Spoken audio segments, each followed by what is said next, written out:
Flag goes up from behind. Gates are back. Off and racing from the 1,000 meter mark. The starters caught them in a decent line. First one to respond, Jewel Cat responded incredibly well, has already gone off to go and set the pace by 2 lengths. Along the inside we have Hard Winter, then comes Cosmic Captain. Mojo Man races only 2 or 3 lengths off the early pace, deeper out to Savantrix. That's racing in the pink sleeves. The red cap got about 4 lengths to make up on the early pace. Future Varieties Ned's Best, and a long way back we go to Hat's Pride, as well as Diamond Rock and My Golly Molly has it all to do from the back end of the field. Into the final 400 meters they go. Jewel Cat out in front, going to try and steal the show. Now starts to feel the pressure. Mojo Man's in a good rhythm, starting to creep a little bit closer. Along the inside, we've got Hard Winter, deeper out to Savantrix. Future Variety is starting to lengthen his stride and is slowly starting to make headway. But out in front, it's Jewel Cat, who still has 2 lengths to spare. Mojo Man, Ned's Best. Here comes Future Variety, who's running on late, but it's going to be too late as Jewel Captain now gears down to win. Jewel Captain wins well, followed by Future Variety. Mojo Man was Ned's Best, followed by Hard Winter, then came Diamond Rock, Savantrix, Hat's Pride, My Golly Molly, and Cosmic Captain. The winner, number 6, Jewel Cat, in the middle of your screen, the blue sleeves, the blue cap, jumped incredibly well, went straight to the front and stays there for the duration of the race. Gets punched out, now starts to get a few flicks down the left-hand side. Richard Fourie in the irons, and once again, we'll open up proceedings here at Hollywood Bets Kenilworth in the first leg of the bipot, sticking to the left hand, and the rest of the field had a lot of working to do. But number 6, Jewel Cat, wins well in the first race here at Hollywood Bets Kenilworth Racecourse.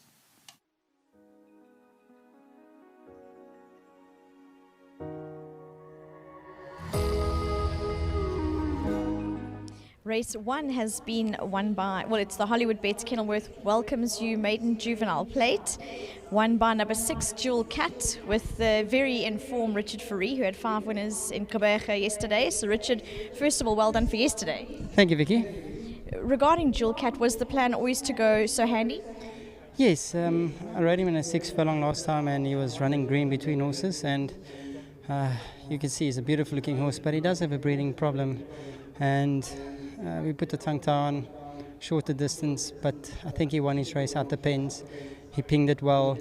I saw that, and I was like on him for good 3 or 4 strides, getting him kicking up there, and then gave him a little breather and sort of try to see if he's still around through the 450, and I felt him, and I was like, okay, this is good news. And once the split came, I asked him to sprint, and he won a facile race. But yeah, the breeding is a problem, but you know, it's too young to operate, so you got to wait until they're a bit older. But well done to the lovely owners. Thank you so much for the winner, the whole Snake team. Thank you, and obviously my sponsors at Winning Form. Well done. Thank you. Next up, we're going to chat to the conditioner Justin Snaith. Justin, first of all, well done for the win. Regarding the tactics, as Richard said, it was always the plan just to use his pace. Yeah, look, we have a bit of a problem. He has got a breathing issue that's come along, and that's why I brought him back to the 5 furlong, tongue tie on, and we had to jump and go. It was always going to be the case.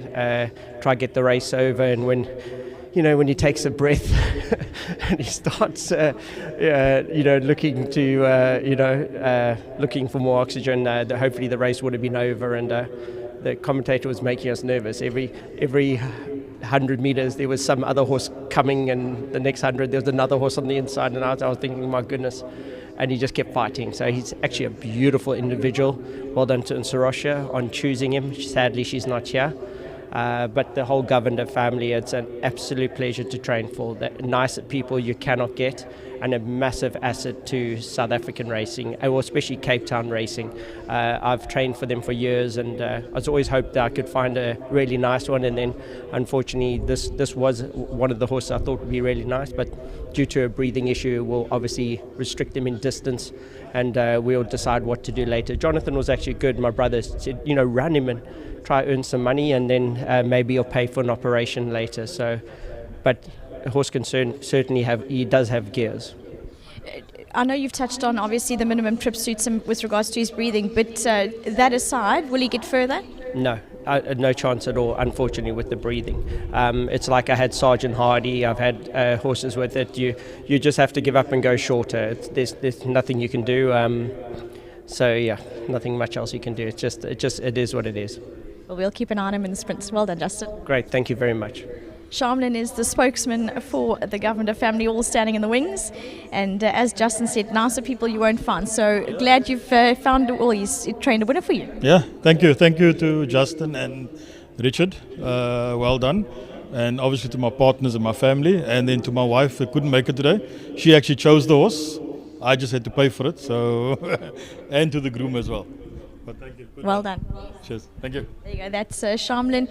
Well done to him for the win. Lovely supporters of not only SA Racing, as Justin touched on, but also Cape Racing. Number 6, Jewel Cat. Keep an eye on him over the sprints. Justin will be keeping him to the minimum trips, and it doesn't look like he's stopping here. It was a very dominant win. Lovely, and well done to Cloverflare Stud for breeding the son of Captain of All, Rich Fourie in the irons, who's again on such a roll at the moment.